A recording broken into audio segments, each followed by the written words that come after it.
people don't just vanish from memories. Not in the way this guy did. The story happened to a group of college friends who rented a cabin for a weekend. One of those cheap wooden places with weak Wi-Fi, a fire pit out back, and a long gravel road cutting them off from everyone else. 6 people went: Adam, Nora, Jess, Kyle, Darius, and Liam. Liam was the quiet one. Not shy, just the kind of guy who always seemed deep in thought, like he was still catching up to the rest of the world. He rode in the back seat on the way up, joked about the gas station sandwiches, even helped carry the bags inside. Everyone remembered talking to him that first night, but the weirdness started less than an hour after they arrived. While they were setting up in the living room, Nora asked someone to take a group photo. Just a simple shot to kick off the weekend. They lined up by the fireplace, leaned together, smiled. The flash fired, but when she checked the picture, something was wrong. 5 people, not 6. She frowned and said, "Hold still, let me take another." They did. She snapped a second one. Still 5 people. Everyone laughed at first glitches happened, but then Jess asked, "Wait, who's missing?" When they counted, they realized it was Liam. The spot where he had been standing was empty, like he'd stepped away at the last second. Only he hadn't. He was right there beside Darius when the picture was taken. They all saw him. They called him over and made him stand in the middle. Nora took 3 pictures in a row, and in every single one, he simply wasn't there. He wasn't invisible, his shadow showed up faintly on the floor, but Liam himself was gone from the photo. He joked that Nora's phone hated him, but you could tell the smile didn't reach his eyes. He excused himself and went out back for air, saying he felt weirdly lightheaded. That was the last time anyone saw him awake. The night went on, though no one could shake the feeling something was off. They heard footsteps outside more than once, soft and unsteady, circling the cabin. Jess swore she saw someone walk past her bedroom window. When Kyle checked, no one was there, but the footprints in the dirt were fresh. By morning, Liam's bag was still by the couch.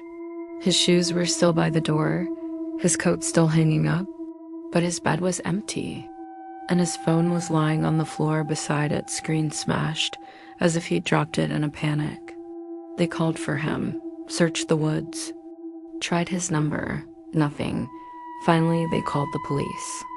At first, the officers assumed Liam had wandered off, but something changed their tone fast.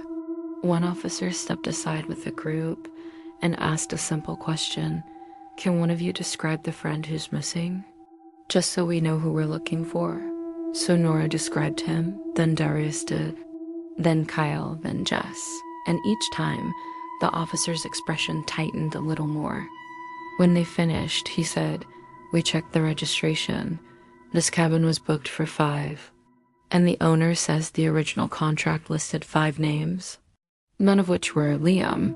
They insisted the officer was wrong. They had seen him, talked to him, driven here with him. The officer calmly asked to see pictures from the trip, anything showing him at the cabin. Every picture they took had only 5 people. Every video, every selfie, even the candid photos taken in the car on the way up, Liam wasn't in a single frame. It was like he'd never been on the trip at all. But the strangest thing wasn't the missing pictures.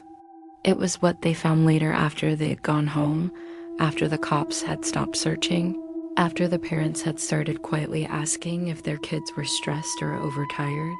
Jess found it first. A picture on her phone, buried deep in her camera roll, taken 2 nights before they left for the cabin. A random shot of their group at a diner, 5 people at the table.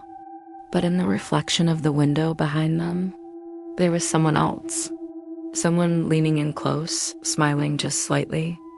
Someone none of them remembered being there. The reflection was Liam, but the reflection was the only place he existed. It was like he was never meant to be in the world. Only beside it, near people, but never among them.